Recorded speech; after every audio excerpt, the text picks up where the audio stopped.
का मकसद क्या है तो ये जाने, ये मेरे को किस रूप में देखते हैं। मैं तो आज भी उत्तराखंड के विकास में लगा हूँ। मैं हम तुम्हें मसाण के रूप में देखते हैं जिसका पूजा जाना बहुत जरूरी है। अरे प्रेमू बड़ा, कैसे छोड़ दें इतनी आसानी से? ये फण फूका मैली कब तक चलेगा? ये कहीं पर आके तो रुके। मैं आज बेटे के रूप में तेरे चरणों में आया हूँ। ठीक है। जिस प्रकार से कुछ लोग दुष्प्रचार कर रहे हैं, ओके, कौन होंगे ये लोग जो दुष्प्रचार कर रहे हैं?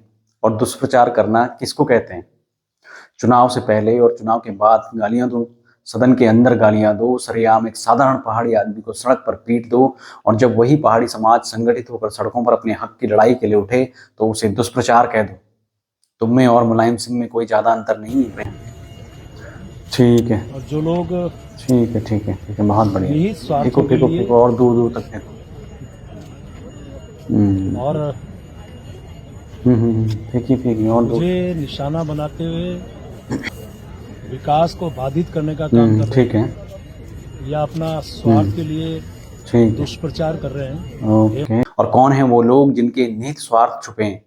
भूमाफिया हैं, प्रदेश की जमीनों को बेचने वाले लोग हैं, विधानसभा में बैकडोर से अपने लोगों की नौकरियां लगवाने वाले लोग हैं, या अपनी बेटियों के लिए छुट्टी के दिन भी सरकारी दफ्तर खुलवाने वाले लोग हैं, या सदन में सरेआम पहाड़ के लोगों को अपशब्द कहने वाले लोग हैं, या सरेआम बेरोजगारों पर लाठियां बरसाने वाले लोग हैं। आखिर हैं कौन वो लोग? पूछता है उत्तराखंड।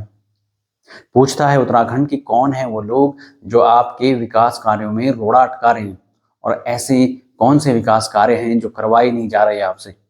ऋषिकेश में कूड़े का ढेर तो तुम 15-20 साल से हटवा नहीं पाए, तुम क्या विकास करोगे? मैं हमेशा तेरे पे आस्था रखता हूँ। ठीक है, ठीक है, तू उनका भी कल्याण कर। फेंको फेंको फेंको और दूर दूर तक फेंको। मैं न्याय मांगने आज माँ तेरे गंगा माँ का काम है अविरल बहते रहना, और रही बात उन लोगों के कल्याण की, तो वो तो तब होता है जब उनका कोई प्रतिनिधित्व होता। आप तो सरासर उनके प्रतिनिधित्व के लिए बिहार से एक नेता लेकर आ गए हैं। जहां एम्स में पहाड़ के बच्चों को नौकरियां मिलनी थी, वहां 700 से ज्यादा आपने राजस्थानी बिठा दिए हैं। कहां से होगा उनका कल्याण जब सदन में उनके चुने हुए प्रतिनिधि मूक दर्शक बनकर आपसे गालियां सुन रहे हैं? हमारा उत्तराखंड जो आज 25 साल का हुआ है, इसके हम इसे आगे ले जाने का जो माननीय मुख्यमंत्री जी आह्वान किया है, क्या हम उनके आह्वान को आगे बढ़ाने के लिए अपने आप को आगे नहीं ला सकते? जो माननीय प्रधानमंत्री जी कह रहे हैं 2047 तक देश जो है एक पूरे विश्व भर में एक और अच्छे ढंग में एक विश्व गुरु के रूप में आए, एक नेतृत्व प्रदान करे। क्या मेरे उत्तराखंड का उसमें योगदान नहीं होना चाहिए? या आज भी हम इसी पिटी लाइन पे चलते रहेंगे? उत्तराखंड 25 साल का हो गया है, तो जरा सरकारी आंकड़े ही साझा कर देते कि इन 25 सालों में पलायन के चलते कितने गांव वीरान हो गए। क्या हर गांव तक सड़क पहुंच पाई है आज तक? या अब भी लोग बीमार पड़ने पर किलोमीटरों पैदल चलने को मजबूर हैं? क्या शिक्षा में वाकई कोई सुधार हुआ है? अगर हाँ, तो फिर सरकारी स्कूल लगातार बंद क्यों हो रहे हैं? क्या स्वास्थ्य सेवाओं में बेहतरी हुई है, या अब भी लोगों को इलाज के लिए शहरों की ही दौड़ लगानी पड़ रही है? क्या बेरोजगारी घटी है, या अब भी नौजवानों को रोजगार के लिए अपना घर छोड़ना पड़ रहा है? क्या किसानों को उनकी उपज का सही दाम मिल भी पा रहा है, या खेती अब भी घाटे का एक सौदा बनी हुई है?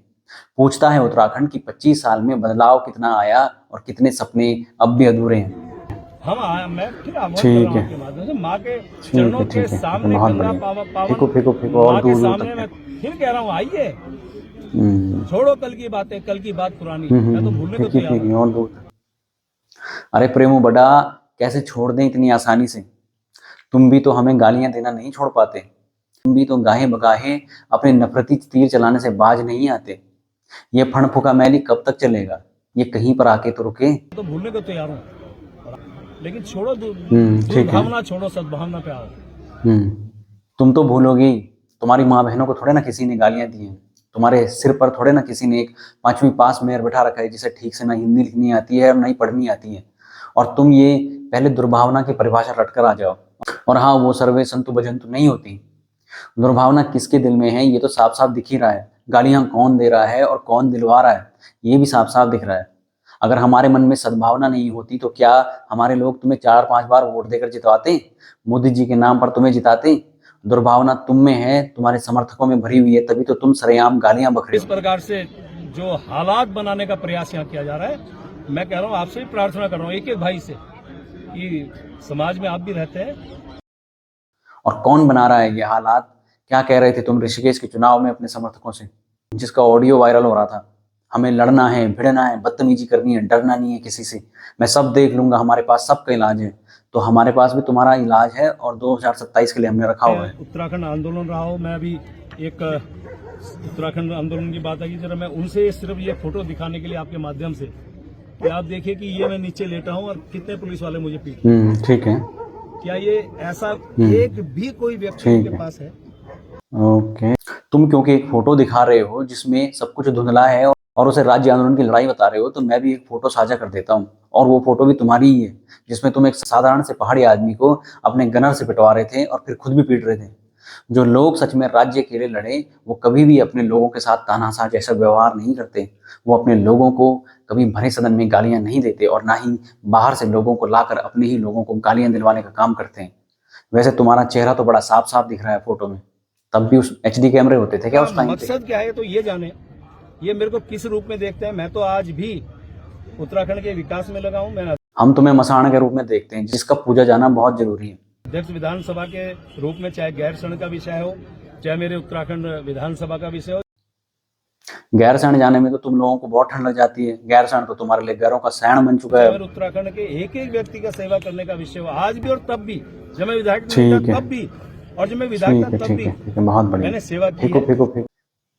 हाँ, और वो व्यक्ति की सेवा तुमने बहुत अच्छे से की जब सूरी भाई को तुमने सरेआम सड़क पर अपने गनर के साथ मिलकर पिटवाया था। प्रचार कर रहे हैं, जो किया जिन्होंने किसी भी रूप में किया, कोई भी होंगे वो, मुझे नहीं पता वो कौन है, माँ तो सब जानती है, माँ के हाँ सामने सब अब बेनकाब भी हो चुका है, आपके सामने भी बेनकाब हो गया, तो उनको भी सद्बुद्धि। ओके, बेनकाब तो तुम हो ही गए हो सबके सामने, तभी तो आज पूरी भाजपा पार्टी की शिशालेदार हो रही है प्रदेश में। तुम्हारा सत्ता का घमंड बेनकाब हो चुका है अच्छे से, और पहाड़ के लोगों के लिए तुम्हारी ओछी मानसिकता भी अच्छे से उजागर हुई है। पर कोई बात नहीं है, ये घमंड भी 2027 में टूटेगा और बहुत अच्छे से टूटेगा। अगर आप भी सच के साथ हैं और चाहते हैं कि ये आवाज़ दूर तक पहुंचे, तो वीडियो को लाइक कीजिए, शेयर कीजिए और साथ ही साथ अपने विचार कमेंट सेक्शन में जरूर साझा कीजिए, क्योंकि आपका शेयर इस लड़ाई को और मजबूती देगा। धन्यवाद।